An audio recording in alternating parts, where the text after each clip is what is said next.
தீபாவளியொட்டி omni பேருந்துகளின் கட்டணம் பன்மடங்கு உயர்ந்ததாக புகார் எழுந்த நிலையில் அரசு நடத்திய பேச்சுவார்த்தையை தொடர்ந்து கட்டணம் குறைக்கப்பட்டுள்ளது. அது எந்த அளவுக்கு குறைக்கப்பட்டுள்ளது என்பதை தற்போது பார்க்கலாம். இன்னும் சில தினங்களில் தீபாவளி பண்டிகை வரவுள்ள நிலையில் அதனை கொண்டாட சென்னை உள்ளிட்ட பெருநகரங்களில் இருந்து சொந்த ஊர்களுக்கு செல்ல மக்கள் தயாராகி வருகின்றனர். இதற்காக தமிழ்நாடு அரசு சார்பில் வழக்கம் போல சிறப்பு பேருந்துகள் ஏற்பாடு செய்யப்பட்டுள்ளன.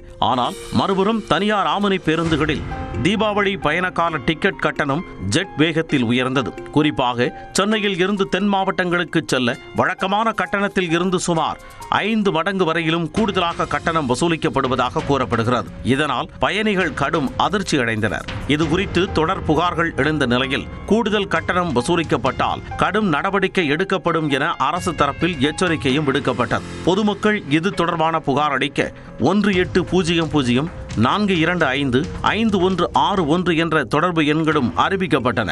இந்நிலையில் போக்குவரத்து துறை ஆணையர் கஜலட்சுமி தலைமையில் சென்னை கிண்டியில் உள்ள போக்குவரத்து ஆணையர் அலுவலகத்தில் ஆம்னி பேருந்து உரிமையாளர்களுடன் கட்டண விவகாரம் தொடர்பாக ஆலோசனை கூட்டம் நடைபெற்றது. அப்போது அரசின் விதிகளுக்கு உட்பட்டு பேருந்துகளை இயக்க வேண்டும் எனவும் மீறுவோர் மீது கடுமையான நடவடிக்கை எடுக்கப்படும் எனவும் தெரிவிக்கப்பட்டது. விதிகளை மீறி செயல்படும் வாகனங்களை சிறை வைக்கும் நடவடிக்கைகள் மேற்கொள்ளப்படும் எனவும் போக்குவரத்து ஆணையர் கஜலட்சுமி எச்சரிக்கை விடுத்தார். அதன்படி சென்னையில் இருந்து திருநெல்வேலிக்கு செல்ல சுமார் 5000 ரூபாய் வரை வசூலிக்கப்பட்டு வந்த கட்டணம் 3000 ரூபாய் வரை என நிர்ணயம் செய்யப்பட்டுள்ளது. சென்னையில் இருந்து மதுரைக்கு செல்ல சுமார் 4000 ரூபாய் வரை வசூலிக்கப்பட்ட கட்டணம் தற்பொழுது 2600 ரூபாய் வரை என நிர்ணயிக்கப்பட்டுள்ளது. அதேபோல சென்னையில் இருந்து கோவை, திருச்சி என தமிழகத்தின் பல்வேறு பகுதிகளுக்கு செல்வதற்கான கட்டணம் நிர்ணயம் செய்யப்பட்டுள்ளது. இதன்படி ஏற்கனவே உயர்த்தி நிர்ணயிக்கப்பட்ட கட்டணங்கள் ஆம்னி பேருந்து டிக்கெட் முன்பதிவுக்கான இணையதளத்தில் குறைக்கப்பட்டுள்ளன. இது தொடர்பாக செய்தியாளர்களை சந்தித்த ஆம்னி பேருந்து உரிமையாளர்கள் மற்றும் முகவர்கள் சங்க பொதுச் செயலாளர் ராஜேந்திரன்